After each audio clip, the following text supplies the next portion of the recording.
Hey there. Subscribe to my channel. And also press this bell icon. So you never miss any new updates cause whenever... جو دو چار لفظ پڑھ جاتا ہے وہ سب سے بڑا مفتی ہوتا ہے، اور خدا نہ خواستہ اگر 10-15 بندے اسے جاننے لگ جائیں پھر تو اس کا خیال ہوتا ہے کہ اب ساری دنیا نہ میرے پیچھے ہاتھ باندھ کے چلے، وہ کسی اور کو صحیح مانتا ہی نہیں۔ دنیا میں 2 بندے ٹھیک ہیں، ایک میں ٹھیک ہوں، ایک جو میرے پیچھے پیچھے چل رہا ہے وہ ٹھیک ہے، تیسرے کو میں ٹھیک ماننے کو تیار۔ اقبال کہنے لگے اگرچہ بت ہیں جماعت کی آستینوں میں، یہ جماعتیں نہیں، یہ بت بنا لیے لوگوں نے، اگرچہ بت ہیں جماعت کی آستینوں میں پر مجھے ہے حکم اذاں لا الہ الا اللہ۔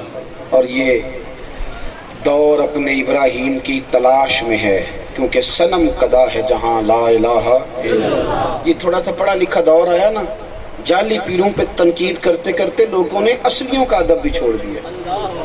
ہاں غلط کو غلط کہتے کہتے یوں لگتا ہے جیسے کسی کا ادب رہا ہی نہیں، کسی کے ساتھ لوگ مخلص رہے ہی نہیں، کوئی بندہ اچھا رہا ہی نہیں۔ یہ کیسے ہو سکتا ہے؟ کوئی بندہ ٹھیک رہے ہی نہ۔ یہ میرے نبی کریم کی امت ہے، اس میں ہمیشہ سالے لوگ رہیں گے، اس لیے کہ کنتم خیر امت، یہ بہترین امت۔ یہ ہو ہی نہیں سکتا کہ اس امت میں خشکی آ جائے اور اس کی فصلیں ساری ختم ہو جائیں۔ یہ کیسے؟ اس میں ہمیشہ بہار بھی رہے گی، اس میں پھل بھی رہیں گے، پھول بھی رہیں گے، اور کلیاں بھی مہکتی رہیں گی ہمیشہ تا صبح قیامت۔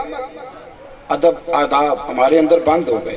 صحابہ میں یہ بات نہیں تھی، بڑا ادب تھا۔ حضرت عمر فاروق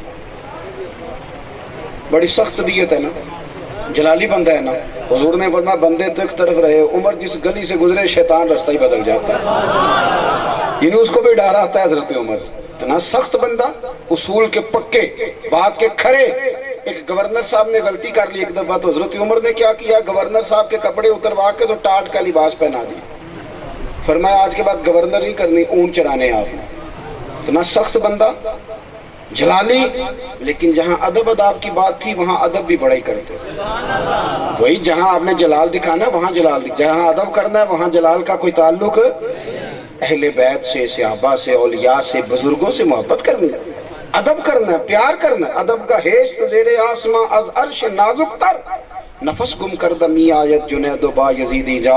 اور جب دروازہ رسول پہ جانا پھر تو سانس بھی اونچا نہیں لینا، ہم تو سانس بند کر کے ہمیشہ اپنی زندگی آداب۔ حضرت عمر فاروق نہ بیٹھے تھے حجرے میں، کچھ سیاست کے امور پر، ملک کی امور پر بات ہو رہی تھی، کچھ لوگ آپ کے پاس آئے ہوئے تھے۔ آپ کے بیٹے حضرت عبداللہ ابن عمر، حضرت عبداللہ ابن عمر بڑے نیک آدمی ہیں، حضور نے فرمایا عمر کہ جو تیرا بیٹا عبداللہ نا راجل صالح ہے، یہ نیک مرد ہے، نیک مرد ہے تیرا بیٹا۔ حضرت عبداللہ ابن عمر ملنے کے لیے آئے تو جناب سیدنا عمر فاروق رضی اللہ تعالیٰ عنہ فرمانے لگے کہ دروازے پہ کھڑے رہو ذرا، میں کوئی بات کر رہا ہوں تمہارے والی نہیں۔ وہ انتظار کرنے لگے، تھوڑی دیر گزری تو امام حسن بھی آ گئے جناب عمر سے ملنے۔ امام حسن پہنچے تو کہا کہاں ہے امیر المومنین؟ تو حضرت عبداللہ ابن عمر کرنے لگے اندر مصروف ہیں، مجھے انہوں نے انتظار کرنے کو کہا ہے۔ امام حسن فرمانے لگے کوئی بات نہیں، میں بھی واپس جاتا ہوں، ظاہر ہے کوئی خاص بات ہوگی جو اپنے بیٹے کو بھی نہیں بیٹھنے دیا، تو میں ظہر کی نماز کے وقت مسجد میں مل لوں گا۔ حضرت عبداللہ ابن عمر عرض کرنے لگے حضور انہوں نے مجھے منع کیا ہے، آپ جانا چاہیں تو دروازہ کھلا ہوا ہے، آپ جائیں۔ فرمایا نہیں، کون سا کوئی اتنا لمبی بات ہے، یہ ظہر میں جماعت ہوگی تو مسجد میں مل لوں گا۔ امام حسن واپس آ گئے، حضرت عمر فارغ ہوئے، جناب عبداللہ ابن عمر رضی اللہ تعالیٰ عنہ سے فرمانے لگے آؤ بھائی کرو بات۔ انہوں نے کہا ابا جی میں اپنی بات میں کرتا ہوں، امام حسن بھی آئے تھے۔ آپ مصروف تھے تو واپس چلے گئے۔ حضرت فاروق اعظم کو جلال آیا، فرمایا بیٹے تم نے شہزادے کو واپس کیوں بھیجا؟ عرض کی حضور آپ مصروف تھے۔ انہوں نے کہا جب میں نے تو کہا تھا چلے جائیں، وہ کہنے لگے جب آپ کھڑے ہیں تو میں کیسے جاؤں؟ فرمایا تم نے اچھا نہیں کیا، چلو ان کے گھر چلتے۔ اللہ کرے آپ کو سمجھ آئے میری بات۔ اب تو جب کوئی بندہ پڑھ جاتا نا تھوڑا سا تو کہتا ہے جی میں استاد جی کے بچوں کا کیا ادب کروں، وہ ان پڑھ ہیں۔ خدا کے بندے پاس کر، علم پڑھے دا مان نہ کریے مت آکھی میں پڑھیا، او جبار کہار کہاوے متے روڑ دے میں دودھ کڑیا۔ یہ کیا بات ہوئی؟ تیرے لیے تو استاد کا بچہ ہے، وہ عالم ہو یا جاہل ہو، تو نے تو اس گھر کا نمک کھایا ہے۔ کیسی بات کرتے ہو؟ حضرت سیدنا عمر فاروق دروازے پہ گئے، امام حسن کے دستک دی، امام حسن باہر نکلے تو کہا شہزادے آئے تھے تو ملے بغیر آ گئے۔ حضرت عبداللہ ابن عمر کہتے ہیں میں نے اپنے ابا کا یہ رنگ پہلی دفعہ دیکھا، جس کو کیسر و کسریٰ کی فوجیں جو سر نہ جھکا سکیں، کہتے ہیں وہ سر امام حسن کے سامنے جھک گیا۔ ابا جی کو میں نے اس انداز، بیٹے تم واپس کیوں آ گئے؟ کہا آپ کے اپنے بیٹے بھی تو انتظار کر رہے تھے۔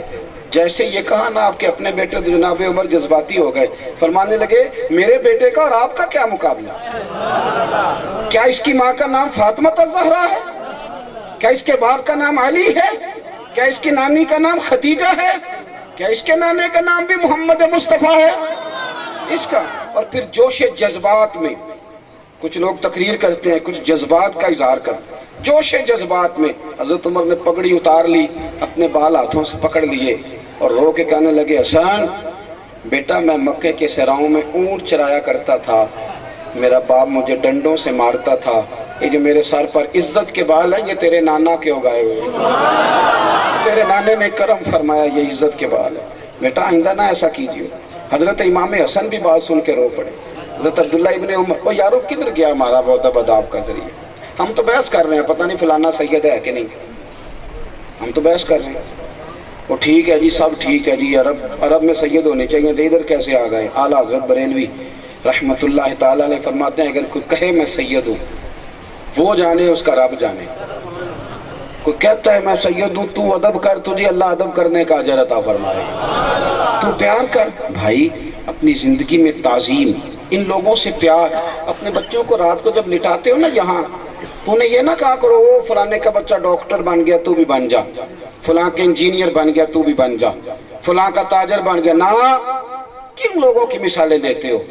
بچوں کو جب بھی اپنے کندھوں پہ لٹاؤ، یا امام حسن کی بات سناؤ یا امام حسین کی بات سناؤ، ان کے تذکرے سناؤ تاکہ بچوں کے اندر نورانیت پیدا ہو، ان کے اندر وقار آ، ان کو ادب سکھاؤ، ان کو تعظیم سکھاؤ۔ جب سے سوشل میڈیا آیا لوگوں کے اندر وہ آداب ہی نہیں رہے، وہ سوز ہی نہیں رہا۔ آپ لوگ ناراض نہ ہونا، لیکن تربیت کے لیے آپ نے مجھے منتخب کیا تو میرے ذمہ لگا ہے کچھ بات کہنا۔ اہل سنت کی محفلوں میں کوئی بندہ ننگے سر نہیں آتا تھا، ہمارا مزاج ہی نہیں تھا۔ ہماری محفل میں کوئی بندہ بغیر ٹوپی کے نہیں آتا تھا۔ اور میرا ایک میری ذاتی رائے ہے، مفتیان کرام مجھ سے اختلاف کر سکتے ہیں، میں کہتا ہوں کہ مسجد کی ٹوپی پہن کے تو نماز ہی نہیں ہوتی۔ مفتیان کرام کو حق حاصل ہے اختلاف کا، پر میں نے صاحب در مختار کا ایک قول پڑھا ہے، وہ کہتے ہیں وہ لباس جو پہن کے تم اچھی محفل میں جانا پسند نہ کرو، وہ لباس پہن کے نماز نہ پڑھنا۔ مسجد کی ٹوپی پہن کے بارات کے ساتھ جاؤ گے؟ نہیں، بول کے بتاؤ۔ ولیمے میں، منگنی میں، کیوں؟ ٹوپی نہیں سر پہ رکھی ہوئی، یہ ٹوپی پہن کے جاؤ گے ولیمے پہ؟ مسئلہ سمجھا رہا ہوں پیار سے، ایک بات ذہن تک اتارنا چاہتا ہوں۔ بھائی یہ مسجد کی ٹوپی پہن کے آپ جاتے ولیمے میں؟ کیوں نہیں جاتے؟ جاؤ نا۔ اور اگر آپ ولیمے میں نہیں جاتے، شادی پہ نہیں جاتے، منگنی پہ نہیں جاتے، تو یہ ٹوپی پہن کے نماز کیسے پڑھ لیتے؟ ہاں میں نے جو پگڑی باندھی ہوئے میں اسی طرح ولیمے میں بھی جاتا ہوں۔ یہ جو امامے والے دوست ہیں سارے آپ کو اکثر نظر آئیں گے، شادیوں میں بھی اسی طرح ہوتے ہیں، اس لیے کہ لباس شاندار ہو تو وہ ہر جگہ پہنا جا سکتا ہے۔ یہ کیا فلسفہ ہوا؟ آپ یار کے ولیمے پہ یہ ٹوپی پہن کے نہ جاؤ اور مصطفیٰ کریم کی محفل میں آ جاؤ۔ یہ صرف عرض کر رہا ہوں سمجھانے کے لیے، اپنے انداز کو بدلیں۔ ہم تو بڑے مؤدب لوگ، ہمارے ہاں تو خوشبو آتی ہے، ہمارے لوگ تو اب تو یہاں بھی بحث بڑی ہونے لگی ہے۔ ہمارے لیے بزرگوں کی بات حجت ہوتی تھی، دلیل ہوتی تھی، تعظیم والے لوگ، ادب والے لوگ، وقار والے لوگ، پیار والے لوگ۔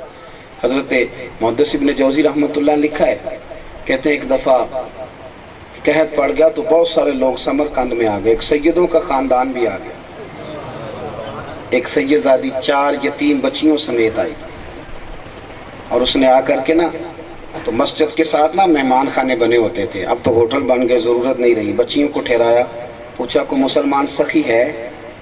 کہاں ایک شخص وہاں بانٹتا ہے۔ تو سیدزادی گئی، پہلے تو سائڈ پہ بیٹھی رہی، یہ جو وزادار لوگ ہوتے ہیں ان کے لیے مشکل ہوتا ہے، یہ آرزوئے کرم اور میں آپ سے کروں، یہ بھیک اس کو دیجئے جس کا خدا نہ ہو. ان کے لیے مشکل ہوتا ہے ہاتھ پھیلانا. پہلے تو کونے میں کھڑی رہی کہ لوگ سارے چلے جائیں تو پھر میں جاتی ہوں, جا کے گزارش کرتی ہوں. لوگ سارے چھٹ گئے تو وہ قریب گئی اس مالدار کے. آپ لوگ ناراض نہ ہوئیے گا, مالداروں کا بڑا مسئلہ ہے. اللہ مال دیتا ہے تو پھر یہ ساری دنیا کو نکما کہنا شروع کر دیتے ہیں. پھر کہتے ہیں میں نے محنت بڑی کی تھی.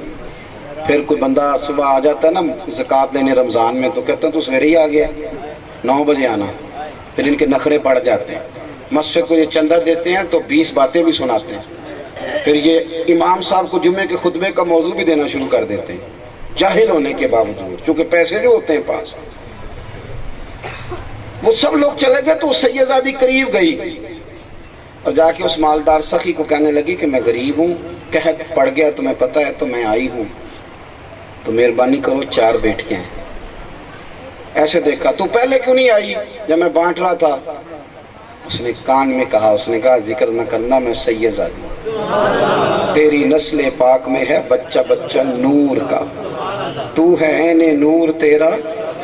دعا کرو وزادار آدمی کو ہاتھ نہ پھیلانا پڑ گیا. یہ بڑا مشکل کام ہے. اللہ اکبر. رب کریم دے تو اپنی بارگاہ سے بس ضرورت نہ پڑے کسی دنیا دار کی. میں سیدزادی ہوں. کہنے لگا مجھے کیسے پتہ چلے گا تو سید ہے؟ کوئی دلیل نہ دلیلیں مانگا کرو. آپ کسی کو چوک میں کھڑا کر دو, دلیلیں پوچھو. یہ تو آپ نے کسی کو لا کے تو پھانسی گھاٹ پہ لٹکا دیا. جب کسی کو اپنا آپ ثابت کرنا پڑے, کبھی بھی باپ کو, استاد کو, شیخ کو کٹہرے میں کھڑا نہ کرو. جو آپ سے وضاحت پوچھتا ہے وہ آپ کا نہیں ہوتا. اپنوں کو تو وضاحتوں کی ضرورت ہی کوئی نہیں, کو تو ضرورت نہیں, جو کہہ دیا سو کہہ دیا. ان کو کیا لگے وہ دلیلیں پوچھیں, وضاحتیں پوچھیں. کہا کوئی دلیل؟ وہ کہنے لگی دلیل تو کوئی نہیں میرے پاس, لیکن پریشان بڑی ہوئی, بڑی پریشان. واپس آ گئی. بے اولاد جو ہوتی ہے نا آدمی کو کمزور کر دیتی. خود بندہ بھوکا رہ لیتا ہے, بچوں کی بھوک نہیں دیکھی جاتی. وہ خاتون پھر نکلی, کوئی اور ہے کا ہے تو صحیح پر ہے یہودی, بانٹتا وہ بھی ہے. اس کے پاس چلی گئی, جا کے کہنے لگی, حضرت ابن جوزی نے لکھا ہے, جا کے کہنے لگی 4 بیٹیوں کا ساتھ ہے اور مسلمانوں کے نبی کی اولاد. وہ کانپنے لگا, کہنے لگا کدھر ہے شہزادی میں, کدھر؟ کہ غریبی ہے, مسجد کے ساتھ حجروں میں ٹھہرائی ہیں. کہنے لگا میرے گھر لاؤ. گھر گیا, خود کمرہ صاف کیا, شہزادیوں کو وہاں ٹھہرایا. جو برتن کبھی استعمال نہیں کیے تھے وہ نکال کے دیے. کہنے لگا یہ میری جائز پیسوں کا کھانا ہے, یہ کھانا ہے, یہ پانی ہے, یہ چیزیں ہیں, یہ دولت ہے, جو دی چاہے. اور پھر تھوڑا کمرے سے ہٹ کے نا تو ہاتھ باندھ دیے. کہنے لگا مجھے ادب اداب نہیں آتے, پتہ کوئی نہیں, پھر بھی ادب کیسے کرنا. کوئی غلطی رہ جائے تو معاف کر دینا. تیری نسل پاک میں ہے بچہ بچہ نور کا, تو ہے عین نور تیرا سب. تو مسلمان جس نے کہا تھا کہ پہلے دلیل دے, رات کو سویا, خواب دیکھتا ہے دنیا جنت میں جا رہی ہے. یہ بھی آگے بڑا, لائن میں لگ گیا. فرشتے نے پکڑ, تو کدھر جا رہا ہے؟ کہنے لگا میں مسلمان ہوں, جنت جا رہا ہوں. اب وہ کریم محبوب بیٹھے, جا ان سے اجازت لے کے آ. حضور کی بارگاہ میں حاضر ہوا, عرض کرنے لگا حضور میں مسلمان ہوں, فرشتہ جنت میں نہیں جانے دیتا. تو نبی کریم فرمانے لگے کہ تیرے پاس دلیل ہے مسلمان ہونے کی؟ لا نا کوئی دلیل. میری بیٹی آئی تھی تو دلیلیں پوچھتا تھا. علم کا بخار چڑھ گیا, دولت کا نشہ چڑھ گیا, اقتدار نے پاگل کر دیا لوگوں کو. 4 جماعتیں کیا پڑ گئے, سارے پیر غلط ہو گئے, سارے مولوی غلط ہو گئے, ہر چیز تباہ ہو گئی. کہا تو بتا کدھر دلیل ہے تیرے پاس؟ رو پڑا. ابھی رو رہا تھا کہ آنکھ کھول گئی. سویرے اٹھا, دوڑتا پھرتا ہے, تلاش کرتا پھرتا ہے, کدھر گئے سادات کا خانہ. ڈھونڈتے ڈھونڈتے پتہ چلا یہودی کے گھر میں. دروازے پہ دستک دی, وہ باہر آیا. کہنے لگا یہ پیسے جو ہیں نا تو نے خرچ کیے, مجھ سے 11 گنا لے لے, مجھے دے دے. کہنے لگا وہ نہیں ملتے. کہ مہربانی کرنا, تو 11 گنا کی بجائے اس سے زیادہ لے لے, دے دے. کہا اب نہیں ملتے. کہنے لگا کیوں نہیں ملتے, تیرا تعلق کیا ہے, تو یہودی ہے, مجھے دے. کہنے لگا چپ کر, یہودی میں کل تھا, اب یہودی نہیں ہوں. کسی نے مولوی کے ہاتھ پہ کلمہ پڑھا, کسی نے محدث پیر اور صوفی کے ہاتھ پہ پڑھا, میں نے رات کو محمد عربی کے ہاتھ پہ کلمہ پڑھا, رسول اللہ کے دست مبارک سے کلمہ پڑھا. خبردار اب مجھے یہودی کہا.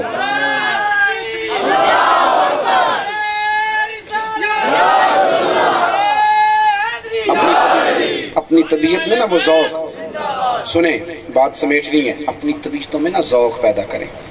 ذوق نا یہاں اندر ہوتا ہے.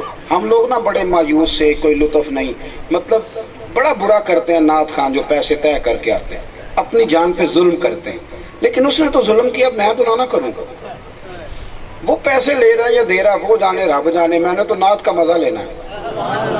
اب میں اپنا ذوق ہی خراب کر بیٹھوں، کس نے پیسے لیے ہیں تو میں نے لہذا لطف ہی نہیں لینا. چھوڑو، جو کر رہا ہے کرنے دو. ہم لوگ، ہمارا ذوق بڑا ٹھنڈا ہوتا جا رہا ہے، ادب بڑا. دیکھو نا، اگر آپ ذوق چاہتے ہیں نا زندگی میں کہ طبیعت تر و تازہ رہے، تو میں آپ کو مشورہ دیتا ہوں، مسجد کی صفائی شروع کرو، مدرسے کے طالب علموں سے پیار شروع کرو، جو آپ کے دائیں بائیں غریب بوڑھے رہتے ہیں ان کی خدمت شروع کرو، کسی کو دوائی لا کے دو، کسی بوڑھی کا آٹا پسوا کے لا دو، کسی سے پیار کرو، کسی سے محبت کرو، اپنا ذوق بحال کرو.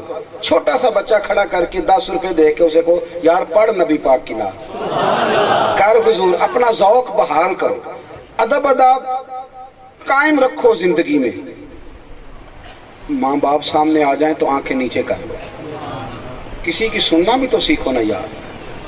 کہتا جی میرا ابا ڈانٹتا ہی بڑا ہے. پتہ نبی کریم نے کیا فرمایا؟ ایک صحابی نے کہا حضور باپ ظلم بھی کرے تو خدمت کرنی. حضور نے فرمایا او یظلمو او یظلمو او یظلمو، چاہے کہ ظلم کرے، چاہے تو ایک دفعہ نہیں 3 دفعہ بھی ظلم کرے پھر بھی تم نے خدمت ہی کرنی.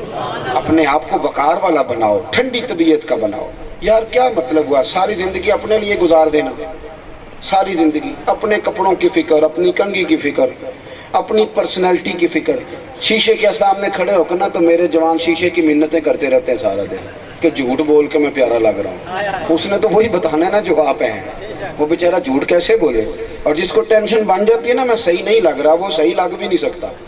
جتنے مرضی اچھے کپڑے پہن لے پریشان ہی رہتا ہے. اپنی زندگی میں آداب، اپنے علم کو کبھی اپنے دماغ پہ سوار نہ ہونے دینا، اپنے عہدے کو، اپنے مال کو کبھی بھی. آپ کے ادب اداب اگر ضائع ہو گئے، اہل بیت اور صحابہ کا پیار نہ رہا تو آپ کے اندر سے ذوق ختم ہو جائے گا، طبیعت میں خشکی آ جائے گی. حضرت ابو ہریرہ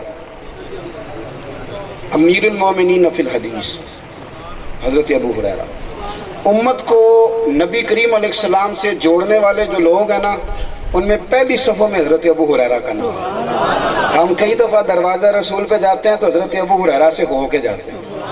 حضرت ابو ہریرہ رضی اللہ تعالیٰ یوں بیٹھے تھے، شاگردوں کے درمیان حدیثیں پڑھ رہے تھے، پڑھا رہے تھے.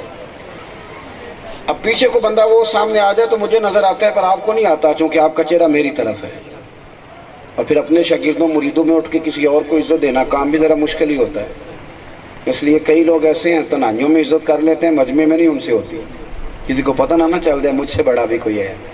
یہ بھی ہمارے دور کا ایک بہت عظیم معاملہ ہے. حضرت ابو ہریرہ پڑھا رہے تھے، شاگرد بیٹھے پڑھ رہے تھے، حدیثوں کی سماعت ہو رہی. تازی تازی بارش ہوئی تھی مدینے میں اور تھوڑا تھوڑا پانی تھوڑی تھوڑی جگہوں پہ کھڑا تھا. امام حسین اچانک تشریف لائے. شاگرد نہیں دیکھ رہے، حضرت ابو ہریرہ دیکھ رہے. امام علی مقام گھوڑے سے اترے، ایک قدم مبارک زمین پہ رکھا تو مدینے کی مٹی امام علی مقام کے پیر چومنے لگ گیا. تھوڑا سا کیچڑ لگ گیا. شاگرد کو بھی کہا جا سکتا تھا نا جاؤ. ذوق اور ہے، درد اور ہے، خوف خدا اور چیز ہے، عشق رسول اور چیز. کئی دفعہ آپ کے عمل کرنے سے نا ذوق بن جاتا ہے، وہ کئی تقریروں سے بھی نہیں بنتا. بہت سارے لوگ بیٹھے، جناب ابو ہریرہ جلدی سے اٹھے، بات وہیں ختم کر دی. شاگردوں کے بیچ سے جلدی سے نکلے. انہوں نے کہا کیا ہو گیا؟ فٹافٹ گئے. صاحب حسن الغابہ نے لکھا ہے حضرت ابو ہریرہ جا کے امام حسین کے پیروں میں بیٹھے اور اپنی پگڑی کھول کے تو ان کے پیر صاف کرنے شروع کر. پگڑی کھول کے پیر صاف کرنے شروع کر دیے. حضرت امام حسین نے قدم پیچھے کھینچے، کہنے لگے حضور آپ کی داڑھی سفید ہے، میری کالی ہے، یہ آپ کیا کر رہے ہیں؟ تو حضرت ابو ہریرہ نے پیر تھام لیے، کہنے لگے حسین میں کسی انسان کی بات نہیں کر رہا، کالی داڑھی والے کا ادب نہیں کر رہا، میں تو خون رسول کی تعظیم کر رہا. اصلاں نال جے نیکی کریے وہ نسلاں تاک نہیں بھول گئے. اصلاں نال جے نیکی کریے تو نسلاں تاک. ہاں بالکل. اپنی زندگی میں نا یہ اصول بنائیں، یہ خیال کریں، یہ طبیعت اپنی پیدا کریں. آپ کو میں بیمار رہا پچھلے دنوں، کافی طبیعت علیل ہو گئی، اچانک سفر نہیں کچھ کر سکا، بیمار ہو گیا. ایک صاحب ٹائم لینے آ گئے. ہمارے پاس جو ٹائم لینے والے ہوتے ہیں نا پیار سے ہی آتے ہیں, کون کسی کو پوچھتا ہے, لیکن ان کو کئی دفعہ صحت سے دلچسپی نہیں ہوتی, جلسے سے دلچسپی ہوتی ہے. یہ بھی پیار ہی ہے ان کا, یہ بھی محبت ہی ہے. اچھی بات ہے, چلو دین کی بات کرتے ہیں, پیار سے کرتے ہیں. تو کچھ سنگی ٹائم لینے آ گئے, تو میں نے ان سے کہا یار میں بیمار ہوں آپ کے سامنے, تو میں نے تو 2 جمعے بھی تقریر نہیں کر سکا, ایک میں تو پھر تھوڑی کر لی, ایک میں تو بالکل نہیں کر سکا, مہربانی کرو. وہ آج اور کل اور وہ نہیں باز آئے. انہوں نے ایک سید صاحب کو بھیج دیا, میں دروازے پہ دستک دی, کہنے لگے پیر صاحب میں تو دنیا دار آدمی ہوں, مجھے تو پتہ بھی کچھ نہیں, یہ بات ضرور ہے کہ ہوں سید خاندان, تو میرا بھی بڑا ہی دل کرتا ہے آپ سے تقریر سننے, آپ آ نہیں جاتے؟ میں نے کہا شاہ جی میں آ جاؤں گا.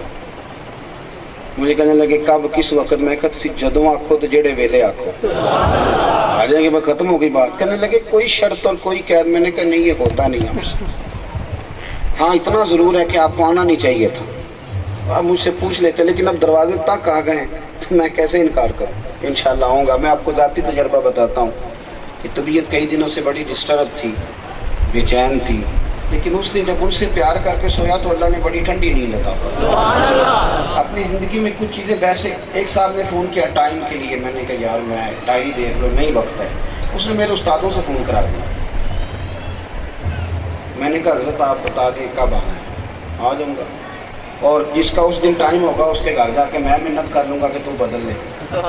یہی ہو سکتا ہے.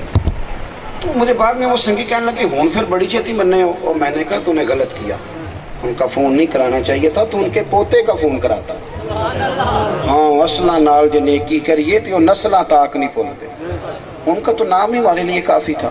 کچھ جگہوں پہ نا, کچھ جگہوں پہ چڑیل بھی 4 گھر چھوڑ جاتی ہے, تو سادات کو چھوڑ جائیں, مہربانی کریں. اہل بیت صحابہ ان کے بارے میں لب نہ کھولیں, خبردار خبردار. اور اگر کبھی ان کا کوئی اختلاف بھی سامنے آئے تو ایک بڑی پتے کی بات بتاتا ہوں. اگر آپ کے والد اور چچا کی لڑائی ہو رہی ہو نا, والد اور چچا کی, تو آپ مداخلت کریں نا, اپنے ابا کی حمایت کریں, چچا کی مخالفت میں بولیں, تو آپ کا والد بول کے کہتا ہے پتر تو چپ کر جا, تیرا کوئی کام نہیں, ساڈا بھراواں دا مسئلہ. کہتا ہے کہ نہیں کہتا؟ اور بولے تو صحیح ہے, کہتا ہے نا. تو اس لیے مولا علی بھی کہیں گے تم چپ کر جاؤ, یہ ہمارا آپس کا معاملہ ہے, یہ ہمارا آپس کا معاملہ ہے. ہم کس بات کی بحث کر رہے ہیں بھائی؟ خبردار اپنے آپ کو ادب والا بنائیں, ذوق والا بنائیں, شوق والا بنائیں. آخری بات جو پیغام ہے وہ یہ ہے, یزید نا جامع مسجد دمشق کا خطیب تھا, داڑھی والا آدمی تھا, اس نے 3 حج بھی پڑھائے ہیں. پتہ ہے آپ کو کہ نہیں؟ اب پتہ چل گیا. ہمارے حکمرانوں کو تو سورۃ فاتحہ نہیں آتی, اور دعائے قنوت کا تو سوال ہی نہیں پیدا ہوتا. اور ایک دن ایک بندے نے تجزیہ لکھا تھا کہ کتنے سیاستدان ہیں جو بغیر وضو کے جنازے پڑھتے ہیں, کیونکہ وہ تھوڑا ثواب کے لیے آتے ہیں, وہ تو ووٹوں کے لیے آتے ہیں جنازے میں. میاں یزید جامع مسجد دمشق کا خطیب تھا, جمعے پڑھاتا تھا, جبے کبے والا آدمی تھا, حج کے خطبے دیتا تھا. تو بلکہ جب امام علی مقام داس محرم کو خطبہ دے رہے تھے نا, تو ابن سعد کہنے لگا حسین جلدی کر, ہمارا جمعہ لیٹ ہو رہا ہے. ہاں اتنے پکے نمازی تھے کہ ابھی اہل بیت کو شہید کریں گے, ابھی نماز پڑھیں گے اور کہیں گے اللہم صلی علی محمد وعلی.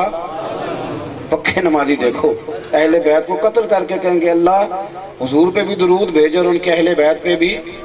اتنے پکے نمازی. پھر امام حسین نکلے کیوں اس کے خلاف؟ اس لیے نکلے کہ امام علی مقام نے ہر مقام پہ یہی فرمایا کہ یزید نمازیں چھوڑ کے پڑھتا ہے, اور میں نے اپنی آنکھوں سے اسے شراب پیتے دیکھا, یہ رنڈیوں کا ناچ دیکھتا ہے, مجرے دیکھتا ہے, گندی مووی جس کا نام ہے آج کل, اور فرمایا یہ اللہ کے حلال کو حرام اور حرام کو حلال کہتا ہے, لہذا مسلمانوں کا حکمران بننے کے قابل ہے. امام حسین نے جان لڑا دی پر شرابی کی سپورٹ نہیں کی. اور اگر تو شرابیوں کا سپورٹر بھی ہو, ووٹر بھی ہو, ان کے دفتر بھی کھولے, ان کی تصویروں کے ساتھ تصویریں بھی لگائے, تو پھر سوچ امام حسین والی ہوئی کہ یزید والی ہوئی. اگر تو رات کو گندی مووی دیکھے, گند تیرے موبائل میں ہو, تو یاد رکھنا قیامت کے دن حضرت علی اکبر تیرا گریبان پکڑیں گے. حضرت عباس تجھے میدان محشر میں کھڑا کر کے پوچھیں گے, حضرت علی اصغر کہیں گے یہ تو نے میری جو ہے وہ تو نے مول ڈالا میری قربانی کا, یہ میں نے جان دے دی اور یہ اشر تھا. میری ملت کے جوانوں, جو بچیوں کے کالج کے آگے نوجوان کھڑا ہوتا ہے اسکول کے آگے کھڑا ہوتا ہے، اور جو رات کو گند دیکھتا ہے، فحاشی اور عریانی کرتا ہے، وہ مجرم ہے امام حسین کا، چاہے 15 دیگیں پکائے 10 محرم۔ اور بہت سارے ایسے نوجوان جو بظاہر بڑے بھلے نظر آتے ہیں، خدا را اگر تیرا من میلا ہے نا تو تن اجلا ہونے سے بھی تو ضمیر کا قیدی بن کے جیے گا۔ ضمیر کا قیدی نہ بن، اپنے من میں ڈوب کر پا جا سراغے زندگی۔ تو اگر میرا نہیں بنتا نہ بن، اپنا تو بن۔ خدا را بے حیائی کے خلاف لڑو، شراب کباب کے خلاف لڑو، بے نمازی کے خلاف لڑو۔ خدا را اٹھو ظلم کے خلاف۔ امام علی مقام نے بتایا بچے قربان کر دیے جائیں گے پر شرابیں نہیں چلنے دوں گا، فحاشی اور عریانی۔ اور میں مطلب کیا میں کہوں، حاجی نمازی نیک پرہیزگار تازہ حج کر کے آتے ہیں، لیکن ان کے بچے شادیوں کے موقع پہ تماشے کرتے ہیں، اور حاجی صاحب کہتے ہیں مجھے تو پتہ نہیں، میں تو ڈیرے پہ تھا۔ حج بھی کیتی جاندے ہو تے لہو بھی پیتی جاندے ہو، کھو کے مال یتیماں دا تے بھیج مسیتی جاندے ہو، تسی پھٹ دلاں دے سیندے نہیں، ایویں ٹوپیاں سیتی جاندے ہو، نفس تے چھری پھیر دے نہیں تے دمبے کیتی جاندے ہو، فرض پلائی بیٹھے ہو، نفلہ نیتی جاندے ہو، اور دسو تے سی بلے شانو ایک ہی کیتی جاندے ہو۔ اپنے اندر تبدیلی لاؤ، خبردار سچ کا ساتھ دینا حسینی ہونے کی علامت ہے۔ ہم سے نہ رقم ہوں گے قصید یزید کے، ہم لوگ تو حسین کے سیرت نگار۔ ذمہ داری سے کہتا ہوں، ذمہ داری سے۔ میرے پاس ایک سیاسی جماعت کا امیدوار الیکشن میں آیا، کہنے لگا ووٹ، میں نے کہا نہیں دینا ووٹ، آپ کو پتہ ہے نہیں دینا۔ وہ کہنے لگا صاحب مجھے اس بات کی خوشی ہے، لوگ ہمیں لارا لگاتے ہیں، دعا بھی کر دیتے ہیں، آپ نے کمال کر دیا، آپ نے انکار تو ڈٹ کے کیا ہے نا۔ میں نے کہا جا صاحب نہیں دینا، اتنی کیا بات، کھا جاتا ہے کوئی؟ آپ تھوڑا سا نا جرأت پیدا کریں اپنے مزاجوں میں۔ خدا را اور بالخصوص نوجوانوں سے گزارش ہے، نظر اگر ناپاک ہو جائے نا تو سب سے پہلے حافظہ کمزور ہوتا ہے، اور اس کے فوراً بعد نماز کی لذت جاتی رہتی ہے۔ نظر اگر ناپاک ہو جائے تو روح بے قرار ہوتی ہے۔ اگر چاہتے ہو عبادت کا سرور رہے، تقوی کی برکت رہے، تو اپنی نظر کی حفاظت کرنا۔ یہ آنکھیں بے حیائی دیکھنے کے لیے نہیں، یہ تو قرآن دیکھنے کے لیے، یہ تو کعبہ دیکھنے کے لیے، یہ تو گنبد خضرا دیکھنے کے لیے۔ ان کا وضو کر کے رکھنا، وضو کر کے جب قبر میں جائیں گے تو یہ آنکھیں مصطفیٰ کا دیدار کریں گے۔ تو یہ تو بڑی پاک کام کے لیے تھی، ہم نے کہاں لگا دیا۔ اللہ کے حضور دعا ہے رب سمجھنے کی توفیق عطا کرے۔ آخر دعوانا